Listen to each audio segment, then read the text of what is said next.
గత కొన్ని వారాల నుండి దావీదు గారి జీవితంలో ఉన్న 5 రాళ్ళ గురించి నేర్చుకుంటున్నాం. మొట్టమొదటి రాయి విశ్వాసము, రెండో రాయి విధేయత, మూడో రాయి సేవ, నాలుగో రాయి ప్రార్థన. దేవునికి స్తోత్రం, హల్లెలూయా.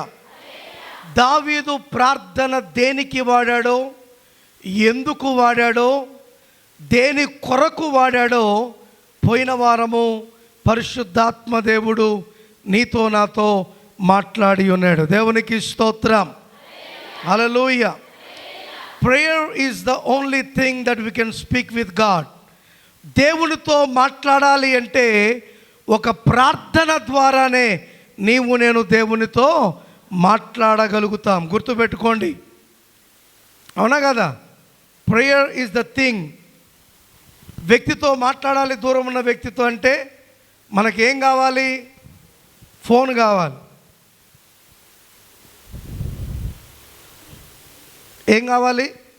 ఫోన్ కావాలి.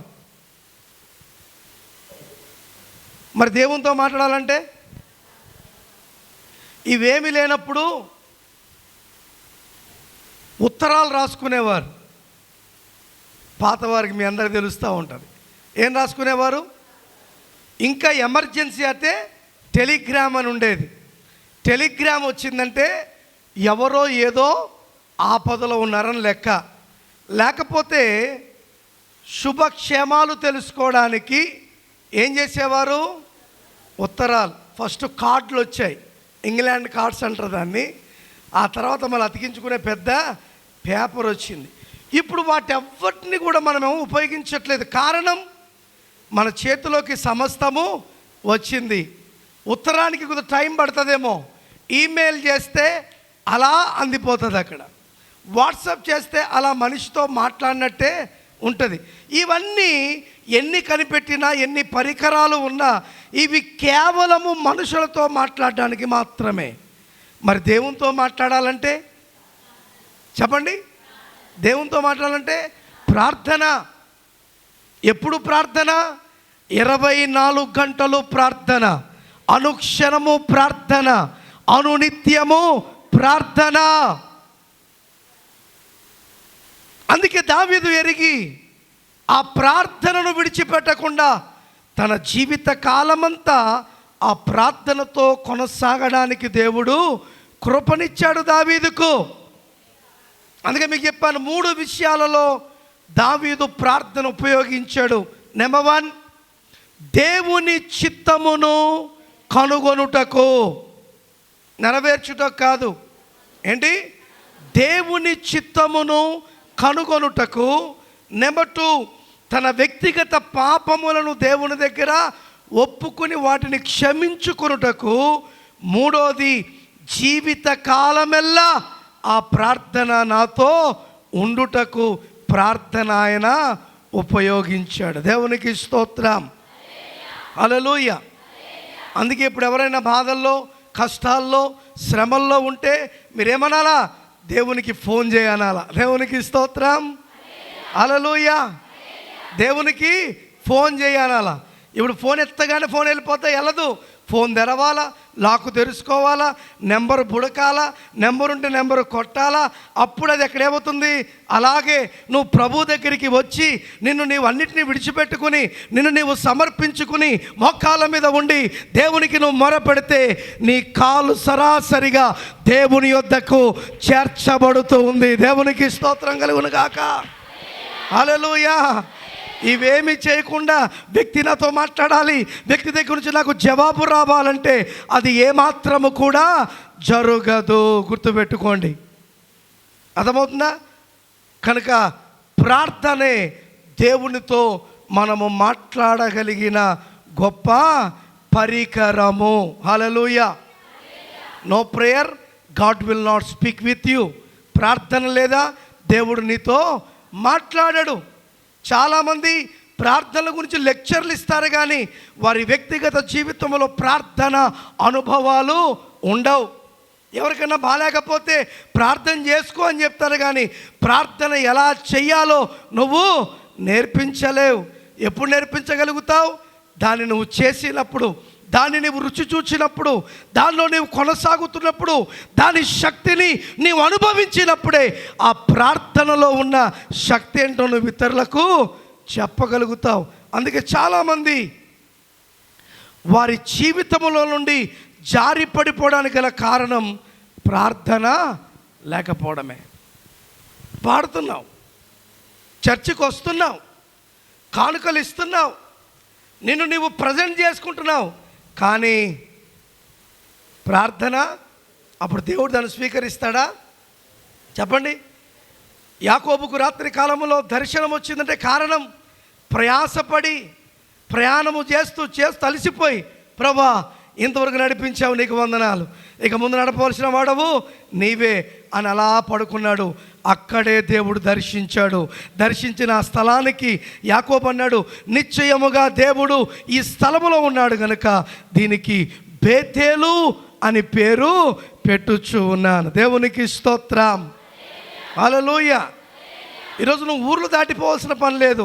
నీ ఇంటిలోనే నీవు మోకరిస్తే దేవుని సన్నిధి ఆ స్థలముకు వస్తుంది. ఒకవేళ ఇంట్లో పిల్లలు, గొడవ, భర్త, సంసార బాధలు అన్నీ ఉన్నాయా? 24 గంటలు నీ కొరకు దేవుని మార్గము తెరవబడి ఉంది, దేవుని ద్వారము తెరవబడి ఉంది. పొద్దున కానీ, మధ్యాహ్నం కానీ, సాయంకాలము కానీ, రాత్రులు కానీ, లేదా రాత్రల్లా ప్రార్థన చేసుకునే అవకాశము దేవుడు నీకు నాకు ఇచ్చాడు. దేవునికి స్తోత్రం కలుగును గాక. ఇదే ఇండియాలో చాలా చోట్ల ప్రార్థన జరగట్లేదు, మందిరాలు మూయబడి ఉన్నాయి, ఎన్నో భయంకరమైన పరిస్థితుల్లో అందరూ ఉంటున్నారు. కానీ మనమైతే దేవుని కృపను బట్టి ఆయన ఆరాధించుటకు, ఆయన ఘనపరచుటకు, ఆయనకు ప్రార్థన చేయుటకు, ఆయన దగ్గర నుండి జవాబును పొందుకోవడానికి దేవుడు మనకు కృపనిచ్చినందుకే ఆయన కృపను మనం ఎవ్వరము కూడా వృధా చేసుకోకూడదు. చేసుకున్నామా, గడిచిన కాలం మరలా మన జీవితాల్లోకి తిరిగి రాదు. అందుకే ఉన్న సమయములోనే మనల్ని మనము దేవునికి సమర్పించుకుంటూ ఆయనకు ఇష్టమైన బిడ్డలుగా మనం బ్రతకాలి. దేవునికి స్తోత్రం. 4 విషయాలు మాట్లాడాడు. నిన్ను దేవుడు పిలిచింది రక్షణ కొరకు, రెండోది నిన్ను దేవుడు పిలిచింది తన సేవ చేయుటకు, మూడోది ఎందుకు పిలిచాడు? తన కోసమే నువ్వు బ్రతకడానికి పిలిచాడు, నాలుగోది తన ప్రజగా నిన్ను పిలవడానికి ఆయన పిలిచాడు. దేవునికి స్తోత్రం. 2 విషయాలు ఖచ్చితంగా చేస్తున్నాం. మూడో విషయానికి వచ్చేపాటికి ఏమైపోతున్నాం తెలుసా? పడిపోతున్నాం. ఎవడైతే పడిపోకుండా దేవుని కొరకు కనిపెట్టుకుని దేవుని కొరకు నిలబడతాడో వాడి పక్షమున నిలబడు వాడెవడో తెలుసా? నాలో ఉన్నవాడి కంటే, నీలో ఉన్నవాడి కంటే, లోకములో ఉన్నవాడి కంటే శక్తివంతమైన దేవుడు మన పక్షమున నిలబడతాడు. ఒక్కోసారి నాలో ఉన్నది నన్ను కృంగదీయచ్చు, నీలో ఉన్నది నిన్ను కృంగదీయచ్చు, లోకాన్ని చూసి నువ్వు సొమ్మసిల్లిపోవచ్చు. కానీ నిలబెట్టగలిగిన దేవుణ్ణి, బలపరచగలిగిన దేవుణ్ణి, నీ యొక్క కార్యములు చేయగలిగిన దేవుణ్ణి నీవు చూడగలిగితే నీవు జారి పడిపోవడానికి అవకాశము లేదు. ఎందుకంటే మనకు మాదిరిగా నిలబడిన వాడు ఎవరో తెలుసా? దేవుడే. అందుకే లోకములో ఉన్నవాని కంటే శక్తివంతుడు మనకున్నాడు. ఆయనే నజరేయుడైన యేసు. దేవునికి స్తోత్రం కలుగును గాక. హల్లెలూయా, హల్లెలూయా. కనుక అనేక విషయాలు ఈ ప్రార్థన అనే రాయి గురించి నీవు నేను నేర్చుకుంటూ ఉన్నాం. ఈ పరిశుద్ధ దినమున పరిశుద్ధాత్మ దేవుడు ఒక స్త్రీ గురించి నీకు చూపించాలని ఆశపడుతున్నాడు. ఎవరు ఆ స్త్రీ అంటే హన్నా. దేవునికి స్తోత్రం, హల్లెలూయా. అన్నా అనే పేరుకు 2 అర్థాలు ఉన్నాయి. మొట్టమొదటి అర్థం ఏంటంటే అనుకూలమైనది. చెప్పండి, అనుకూలమైనది. రెండోది దేవుని దయ. రెండోది ఏంటి? దేవుని దయ. అనుకూలమైన పరిస్థితులు లేకపోతే నీవు నేను ఏమీ చేయలేం. వేణుగారు చేయగలుగుతామా? అది అనుకూలం లేనప్పుడు ఎంత చేసినా దానివల్ల ప్రయోజనము. అదే అనుకూలంగా ఉంటే ఏమి చేసినా చెల్లుబాటు అవుతుంది. ఈరోజు నీవు నేను దేవునికి ఆ విధంగా అనుకూలమైన వారిగా ఉండాలి. అప్పుడు దేవుడు మన జీవితాలలో మనము ఊహించని అద్భుతమైన ఆశ్చర్యమైన కార్యములను మన జీవితాల్లో దేవుడు చేస్తాడు. దేవునికి స్తోత్రం, హల్లెలూయా. కనుక అన్న అనే పేరుకి అర్థం ఏంటి? అనుకూలము, లేదంటే దేవుని దయ. దేవునికి స్తోత్రం. మనం పాడతాం, నీ దయలో నేనున్న ఇంతకాలం, నీ కృపలో దాచినావు గతకాలం. నీ దయలే నీదే నేనేమవుదును.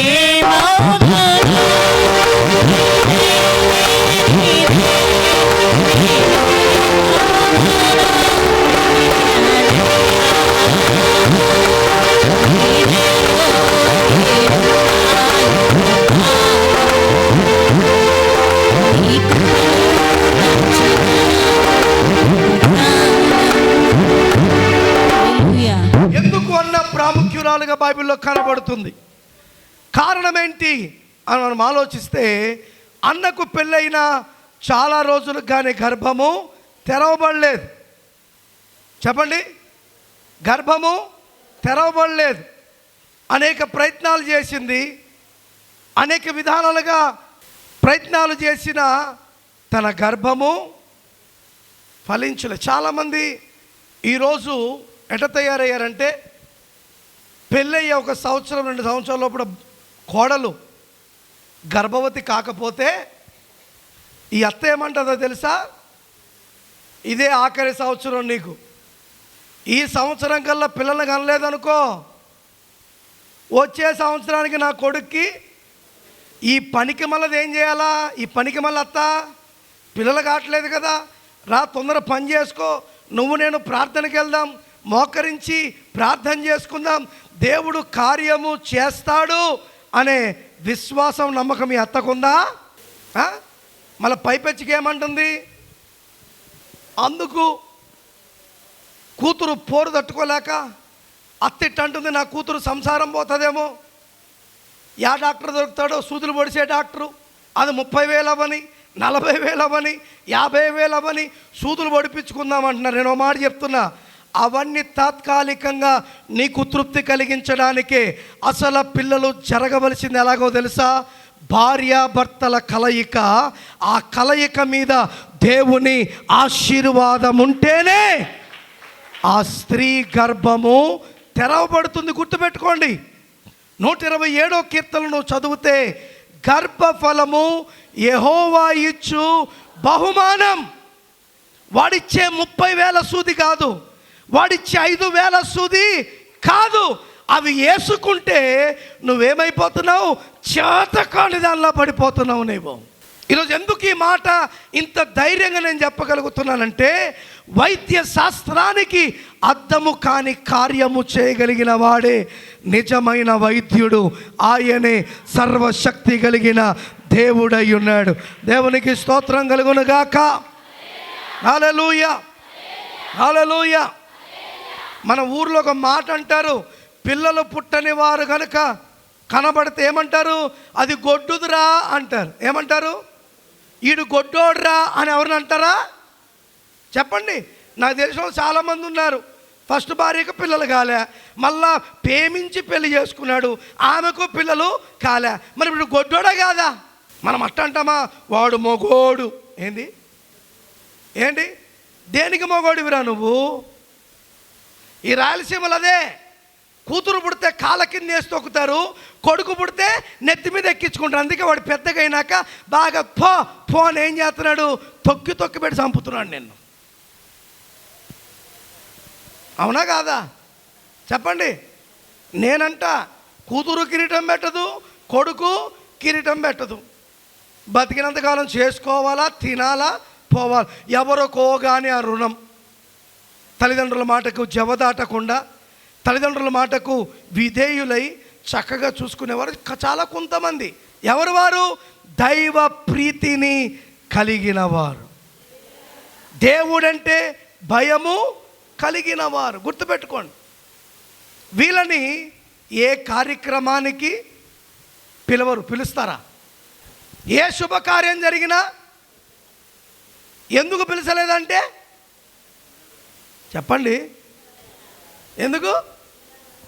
పిల్లల కారణం సర్టిఫికేట్ ఇస్తున్నావా?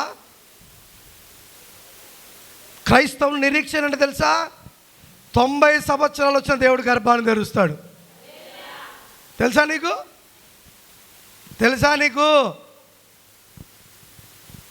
సారా గర్భాన్ని అలాగే తెరిచాడు, ఎలిజబెత్ గర్భాన్ని అలాగే తెరిచాడు.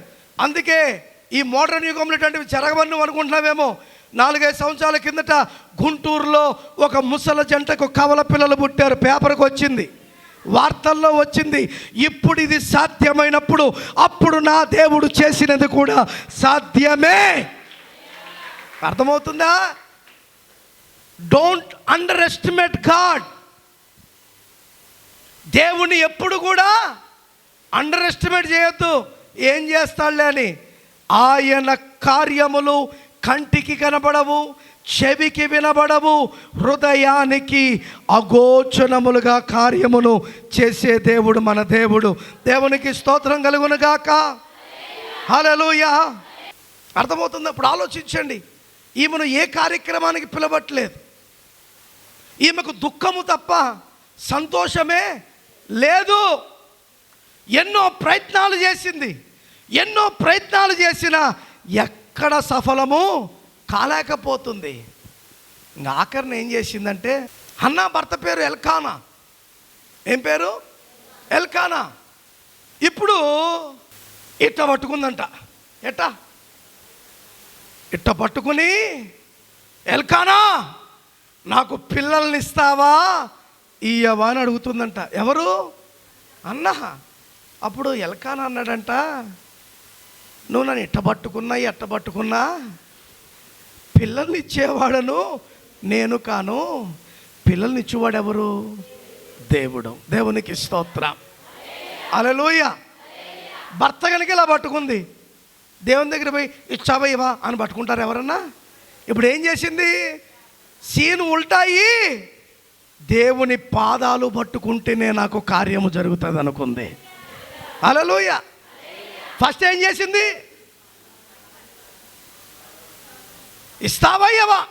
ఇదేమన్నా అంగట్లో సరిగ్గా తీసుకొచ్చి నీకే అండి? అవునా కదా? ఆలోచించండి, చాలా విచిత్రంగా ఉంటుంది ఇది. ఇలా పట్టుకుని అడుగుతుందంట, నాకు పిల్లలను ఇవ్వు.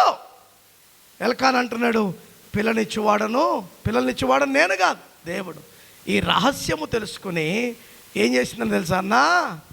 దేవుని మందిరముకు వచ్చి దేవుని మందసము దగ్గర మోకరించి ప్రార్థన చేయడం మొదలుపెట్టిందంట. దేవునికి స్తోత్రం. హల్లెలూయా. మొదటి సమూయేలుకు రాసిన పత్రిక 1వ అధ్యాయము 10వ వచనం. మొదటి సమూయేలు బహు దుఃఖాక్రాంతురాలై వచ్చి ఏం చేస్తుందంటే, యెహోవా సన్నిధిన ప్రార్థన చేయుచు బహుగా ఏడ్చుచు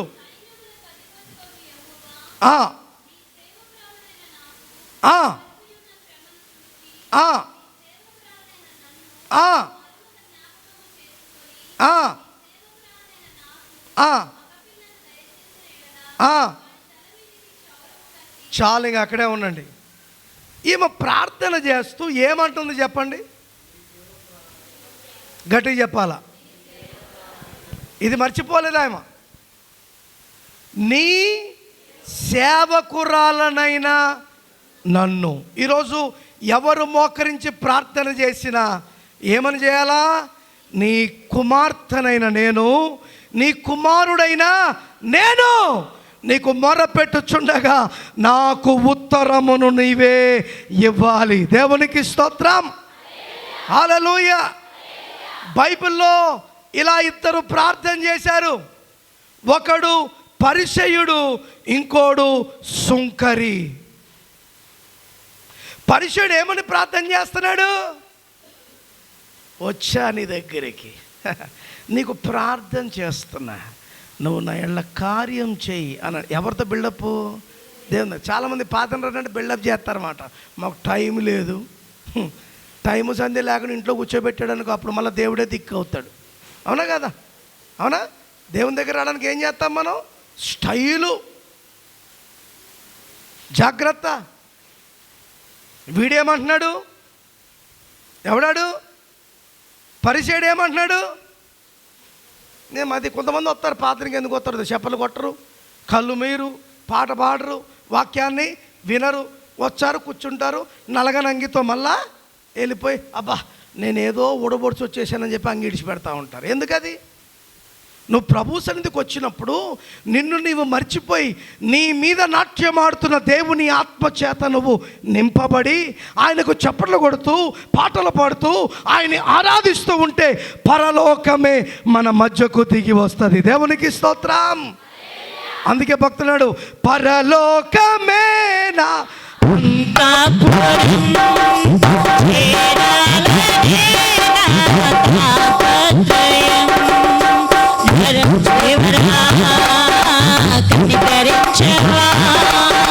దారి చూపవా యేసు దేవరా.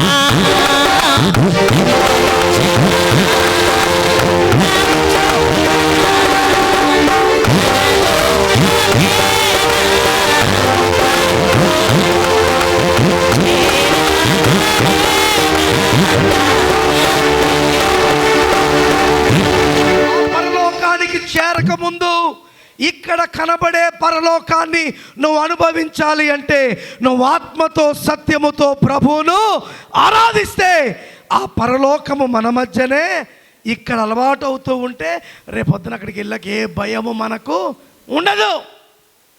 ఎక్కడ అలవాటు చేసుకోవాలి మనం? అది చెప్పండి. పరిచయంలాగా ఉండొద్దు. సుంకరి ఏమని ప్రార్థన చేస్తున్నాడు తెలుసా?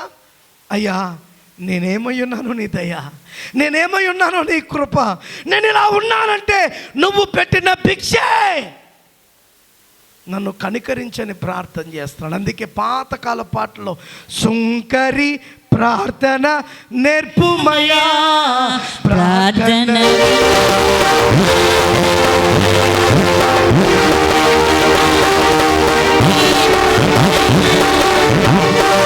ఎవరి ప్రార్థన?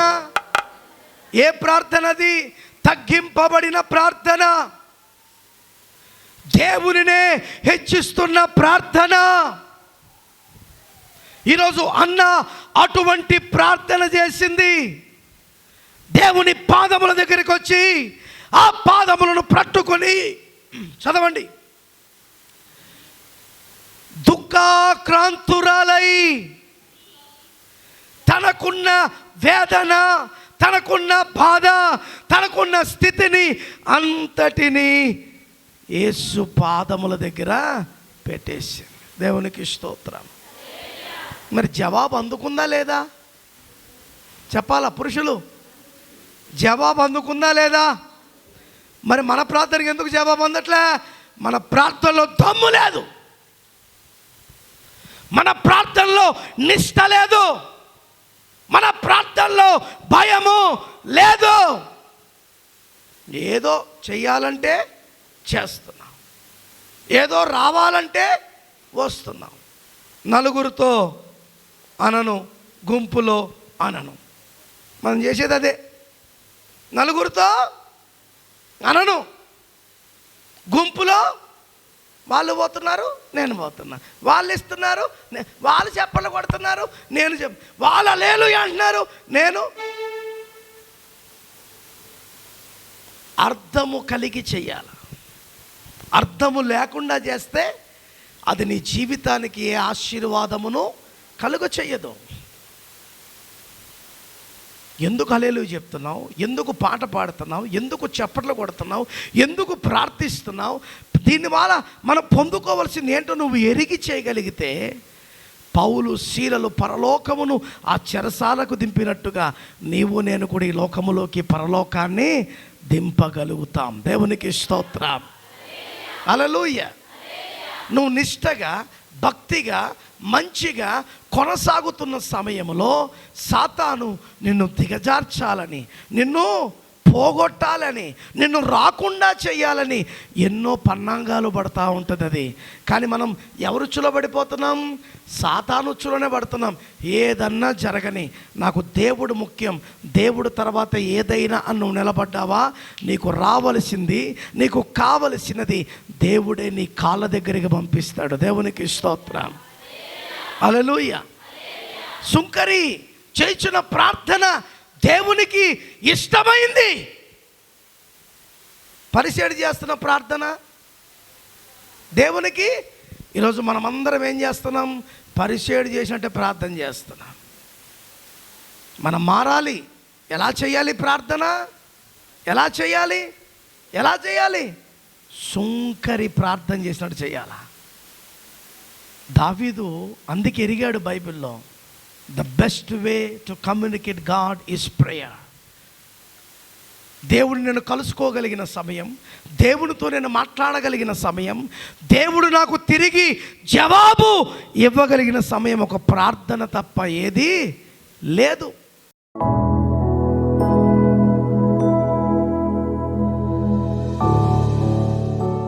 పరిశుద్ధుడా నీ పాదములకు స్తోత్రం. నీ ఉంటే మాకు చాలు, నీ వెంటే మేము నాయనా. భక్తుల జీవితాల్లో నుండి కొన్ని అమూల్యమైన విషయాలు మాతో మాట్లాడినందుకు నీకు వందనాలు. ప్రార్థన ఎంతో పెద్ద ఆయుధం క్రైస్తవునికి. విశ్వాసికి ప్రార్థన లేకపోయినా, ప్రార్థన లేని విశ్వాసము కలిగి ఉన్నా అది మృతముతో సమానము కనుక ఆ ప్రార్థనను మేము సంపాదించుకుని ముందుకు సాగే కృప దయచేయమని యేసు మహాపరిశుద్ధమైన నామం నడువుచున్నాము తండ్రి. ఆమేన్.